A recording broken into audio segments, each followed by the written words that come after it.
এইফালে বাঁহ গাজ লৈছোঁ কাটি পেলাই, আৰু আজি আমি বনাম বাঁহ গাজৰ লগত গাহৰি মাংস। চ' এতিয়া ব'লক আমি গাহৰি মাংসটো প্ৰথমতে আনি লওঁ। এইফালে বাঁহ গাজ কাটি লৈছোঁ এনেকৈ, এইফালে আলু বইল কৰিছোঁ। এতিয়া ব'লক এয়া গাহৰি মাংস ল'বলৈ লৈছোঁ। এয়া আমাৰ দাদাই কাটি আছে।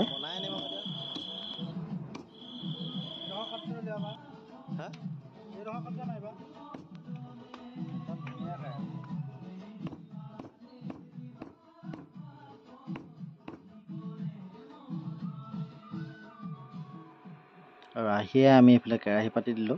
এতিয়া কেৰাহীত দিছোঁ তেল অকণমান, তেল অলপ দি দিছোঁ। যিহেতু তেল নিদিয়াকৈ বনাওঁ, চ' আজি তেল দি দিছোঁ।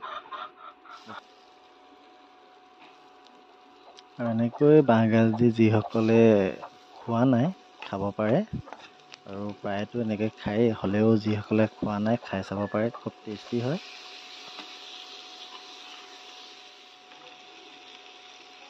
বাঁহ গাজৰ গুৰিডোখৰ লোৱা নাই, বাঁহৰ গাজৰ আগটোহে লৈছোঁ।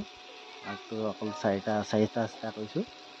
তেনেকৈ ডাঙৰ ডাঙৰকৈ খাবলৈ খুবেই ভাল লাগে।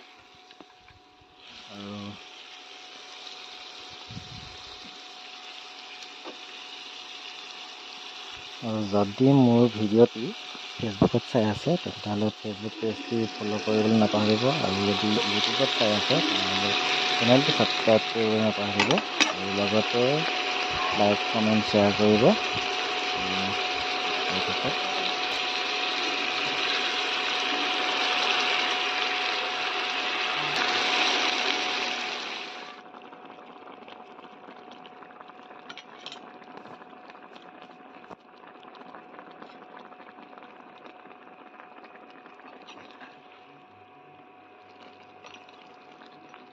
আৰু এতিয়া আমাৰ এইফালে গাহৰি মাংস আৰু বাঁহগাজ ৰেডি হৈ গ'ল খাব পৰাকৈ। চ' আমি টেষ্ট কৰি চাম। চ' আপোনালোকেও খাই চাব, খুব সুন্দৰ টেষ্টি লাগে। চ' আজিলৈ আহোঁ, বাই বাই।